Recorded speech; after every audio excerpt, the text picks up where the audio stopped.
Hey, and I've missed you. The corner. It's kind of the corner, the waiting room corner toward the dark corner, isn't it? I've missed it. So what's happening? And welcome to Aldon's Reviews and True Crime.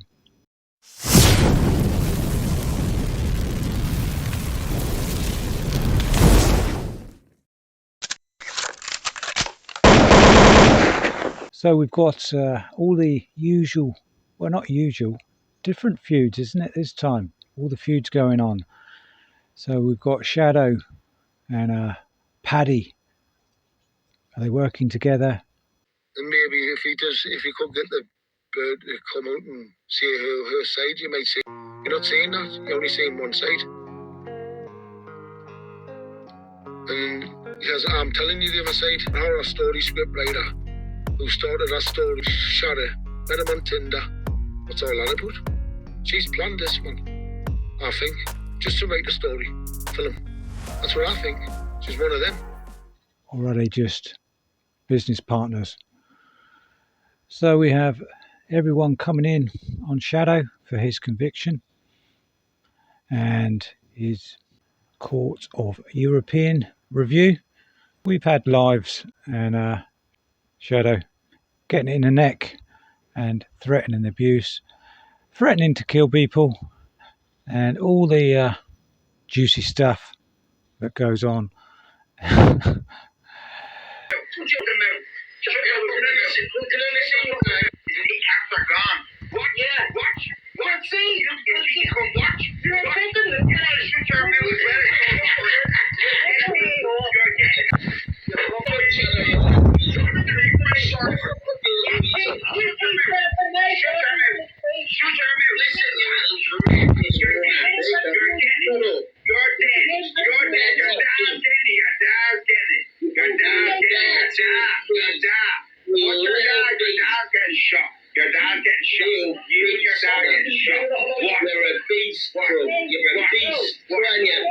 We've also got a few underlying feuds. Are there any call-outs recently? Haven't heard of any call-outs, but there are some pending ones, yeah? Any postcodes named? Well, certain people have gone quiet. I'm keeping up with the nicknames mostly, but there are some new guys on the scene, and the nicknames I'm not too sure who's who. I'll have to try and keep up with all those names, different names. And we've had people leave the corner and then come back again to the corner. Interesting. More comebacks than Muhammad Ali. JDP, I liked it when you went over to Tenerife and showed us around. That was good. I've never been there, I do intend to go to some of the islands. And despite what's going on at the moment, they are still quite nice, especially for Brits who want a bit of sunshine. And we have Bobby. So Bobby's, he kind of went away from the reception dark corner and went to somewhere else. Oh, he was having lives with Cheg's granddad, wasn't he? And things like that. He did pop back in and he made a bit of content about the smoking sheriff, which wasn't greatly received from the sheriff. And the sheriff came back at him. I think he's gone again. I'm not sure. Sheriff's all right by me.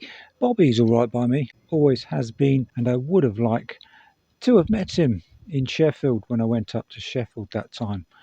But no problem. Okay, we've got the little thing that he did with the bean tin. I've got a story about that actually. Is it along the same lines? Maybe not. But my old dad, bless him, still around and still going strong, still riding his motorbike, mid-80s, sharp as a button. He told me once of a story, I'm sure it was him. He came from an area called Stanley, near Newcastle, sort of out in the sticks.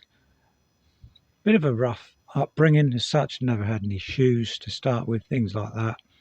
There were outdoor toilets, I think he was telling me. I think my memory serves me right. Outdoor loos, and we had them down here as well. My nan had an outdoor loo, And it was a bit cold to go outside in the winter, especially up there. A little bit colder, isn't it, down here? And he had like, do you remember Victorian? Is it Victorian or before that? It was pea pots. So they're porcelain large pots that you can place under the bed with a towel on, bring them out, have a pee, place them back, put the towel over them, back over them, tea towel, and then just dispose of them in the morning. So this would save you going outside in the cold. Similar thing.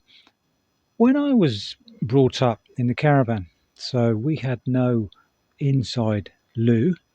We just had an outside corrugated bit of iron over the top with a hole, and we used the loo in there. And we had newspaper hanging up to wipe the botty, so that was freezing as well.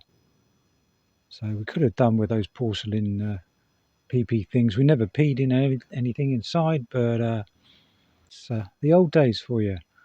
Anyway, it's nice to. I'm still watching the corner. I've been concentrating on this Jay Slater case in the true crime corner as such, and it's just frustrating. It's obsessive, really. It's a bit frustrating though, where the nobody's picked up on it. It's just you don't want to telltale on certain people and things go on. I know, but when murder of a lad's involved, and I know the lad wasn't an angel as such. It's just a bit frustrating where you can, or everybody can see what's going on, apart from the authorities, um, foreign authorities, even the British authorities aren't bothering to pick up on anything. So, but yeah, so a bit deviant. I'm also trying to make up the other channels and put some other content on because you've got to jump on the interests of people when you're making it. So with the reviews and things, and oh, the reviews aren't too bad. They're quite easy. I can put those on company sites, other sites, other people's sites, and they do well. It's just the interest in hobbies and things. I could take you to some really nice places when I'm cycling and things, but it's getting the interest involved and putting it on the different channel. You wouldn't be interested in cycling here or particular sports, but anyway, I'm glad to see the corner is still thriving, and I will be dipping in and out, and I will come on some lives as well with you guys, more you guys, and what I don't do lives, do I? I keep thinking I should, but anyway, take it easy, guys, and I'll have to bump into some of you soon at some of the fight venues, the bare knuckle venues, and the boxing venues. Okay, so I'll catch you later.